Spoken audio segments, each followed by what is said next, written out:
Besides asking questions, what is active listening? How does it differ from my listening to you now? Yeah, I hope you are actively listening to me. Active listening requires paying close attention to the interviewee's responses with empathy. This involves giving full attention to their words, understanding the point of view, and demonstrating this understanding through verbal and non-verbal cues. Listening carefully to a respondent is imperative in good interviewing. To achieve active listening, remove any distraction and give you undivided attention to the interviewees and capture every piece of information from the interviewees. During the interview, you have to explore keywords, phrases, idioms, and terms that they occur in the discussion. You also have to be sensitive to the topic avoided by the informants and deliberate distortion or misconception or misunderstanding made by the informants. In addition, a good listener should avoid influencing or biasing responses by introducing your own perception or asking leading questions which encourage a particular response. You shouldn't interrupt informants unless they are very far off the topic. Try to understand the interviewee's perspective and emotion by putting yourself in their shoes.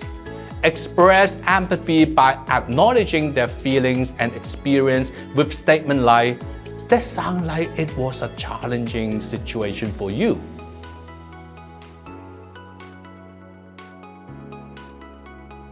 What else do I need to pay attention to in active listening?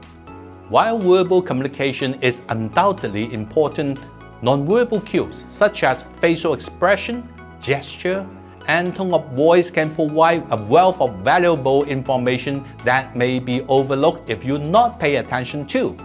Therefore, it is crucial to pay attention to these non-verbal cues. They can give researcher insight into the interviewee's emotion, attitudes, and belief towards the topic of discussion. For example, facial expression can convey a range of emotions such as happiness, sadness, confusion, and anger. A smile indicates positivity, comfort, and agreement, while a frown or frowoned brow suggests skepticism, concern, or disagreement. For example, an interviewee discussing the achievement may smile to express confidence and satisfaction, but he may frown when sharing a different viewpoint or reacting to a challenging question. Another important non-verbal cue is eye movements. Direct eye contact indicates confidence, attentiveness, and sincerity. Maintaining eye contact while answering questions reflects engagement and shows the interviewee's interest in the conversation. But avoiding eye contact could suggest discomfort, shyness, or even deceit. An interviewee who looks down and away while discussing sensitive topics might be exhibiting this behavior. Hand movements can be used to emphasize a point or convey enthusiasm or skepticism. For example, an interviewee who frequently uses hand movement to illustrate their points and emphasize key concepts may be perceived as passionate and expressive.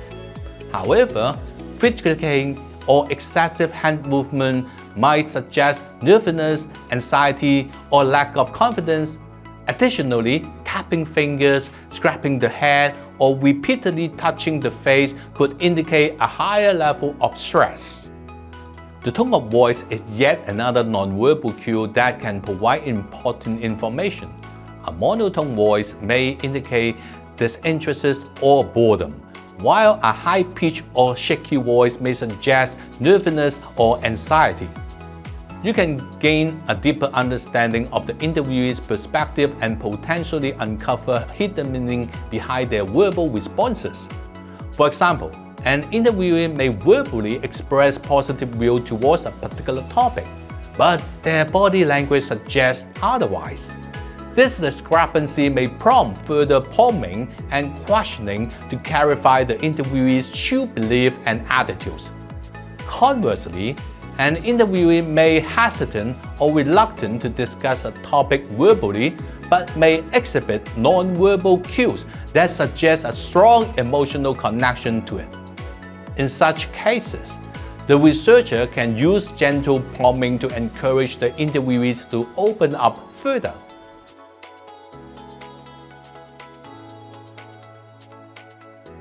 Oh, it's done, thank you. I know how to conduct in-depth interview now.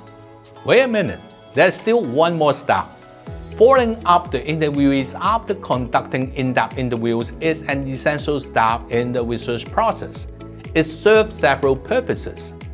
It shows appreciation for the interviewee's time and effort, maintaining a positive relationship between the interviewer and the interviewees, and provide an opportunity to improve future research study. One of the most straightforward ways to show appreciation for the interviewee's participation is by sending a thank you note or email.